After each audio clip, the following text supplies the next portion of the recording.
do, 5 minutes later, they're done with that. They're going to go find something else, and they're looking around for something else to do. They're always looking for something new. And then we get to the teenage years, and it's the same thing, isn't it? The attention, they're looking for something new. And wouldn't you say, don't you feel like that? Isn't there some part of you that just, and probably a big part of you, because you're nodding a lot, that you're like a Pez dispenser over there. All right. And I'm really much better looking. But wouldn't you say that that's why we go on trips?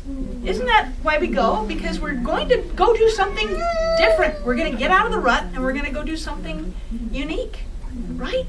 Is that why we go to Chuck E. Cheese's? Maybe it's just pure love.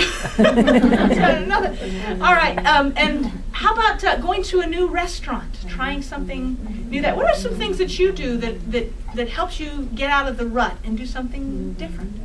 You know, we'll take a couple real quickly. I've given you so much time to think about it. Yeah. Field trip a week. A field trip? Is that what you do in your family? Not necessarily with my family, sometimes by myself. But you get out.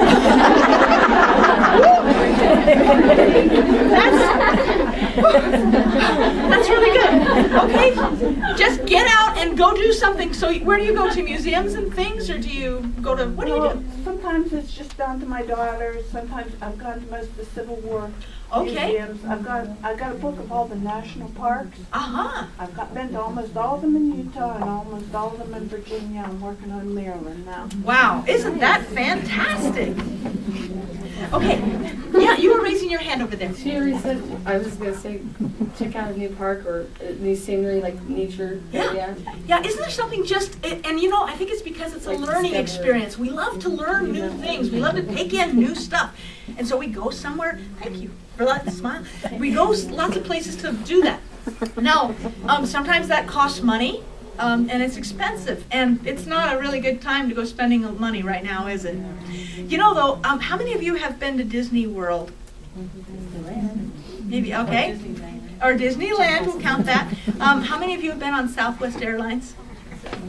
All right, and don't you, I see smiles. When you say Southwest Airlines, and I had some clips I was going to show you, but there just isn't time. But Southwest Airlines, they take an ordinary, everyday thing, and they sprinkle a little magic on it, don't they? Have you ever been, have you heard they tell their funny jokes, they sing funny songs? I remember one time we were on a Southwest Airlines flight, and they took toilet paper rolls, and they started them out at the beginning of the plane, the top of the plane, and then they had everyone pass those toilet paper rolls over the top of their head, and make great big toilet paper roll. We had college students with us on the plane. We went back, all the way to the back, and pretty soon they were lobbing it, trying to get theirs to the end. They were racing and having this toilet paper race in the airplane. Yeah, and when the pilot landed, and the plane was coming down, and he went, "Whoa, big fella."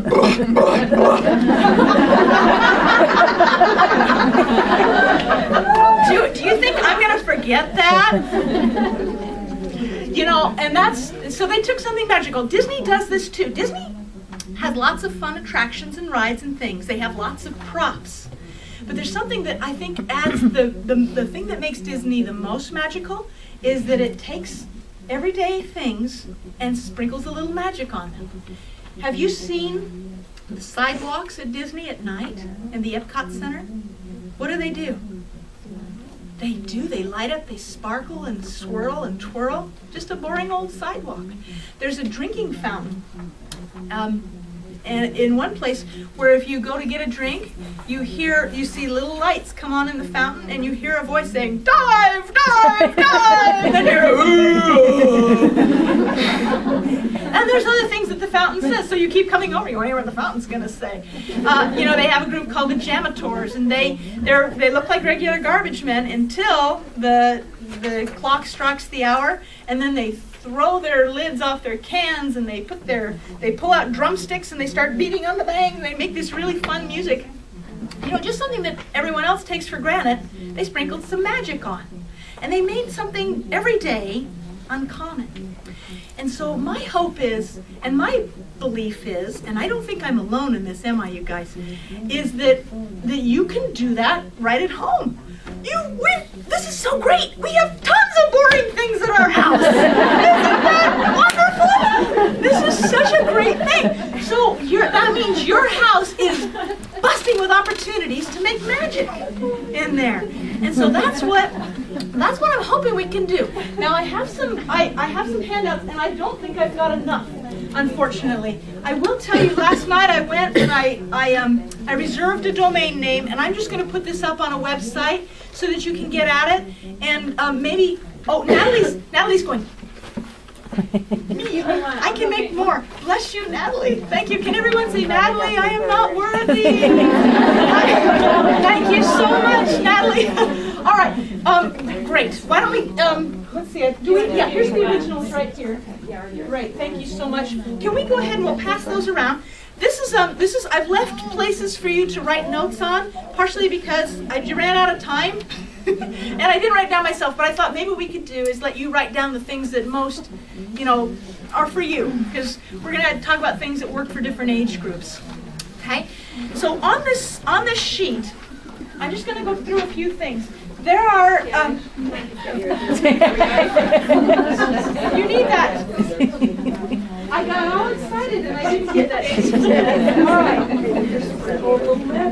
All right. So there are, one other thing, before we go launching into this, I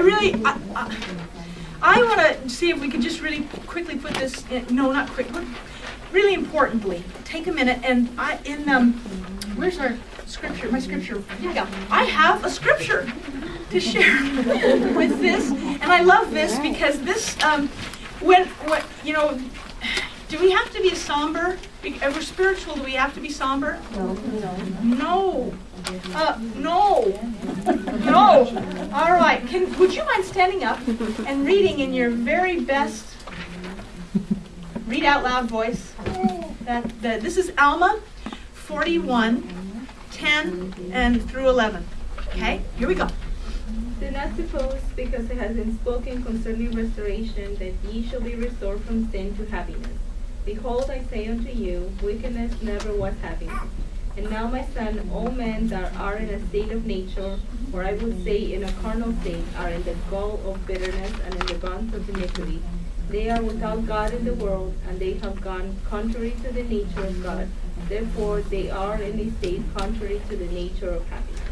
Can you read that last sentence one more time?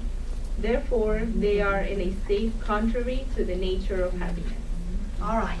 So if it's contrary to the nature of God to be unhappy, the nature of God is, it's too silly a question, isn't it? It's happiness. And President, I've got some great quotes, and we don't have enough time, but the quotes talk about how important it is to be playful, to loosen our bowstrings, to be lighthearted, and not light-minded. But it is all right to laugh. In fact, it's good for you. It's built into our nature. It builds endorphins and helps strengthen your lungs. And if you hold it in, if you suppress a laugh, it'll expand out to your hips. That's a good thing to do. All right. So what I did on this is I wrote down some questions that you can pick up an object in your house. And you can ask these questions to the object. You can hold it and look at it and say, what do I do with you? Or if it's a car, you can say, what can I do with you? And you try to think about it in a way that you normally would. These questions are just a few. If you think of other ones, then go ahead and add that to your list. But this will help you start thinking about things in a different way. Now, I'm just going to go through a few and give you some examples. And this is the part I'm not so crazy about because it's me doing a lot of the talking. But hopefully, it'll kind of get you thinking about some ideas of your own that you're going to need in a minute because we're going to take this for a test run. You get to crack your knuckles and go at it. All right. Can this be put somewhere unexpected? All right.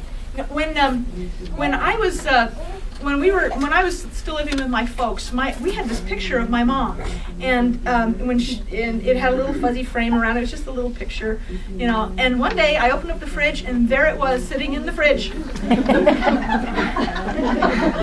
it back, and the next day I found it. It was sitting in the bathtub. And the next day, I went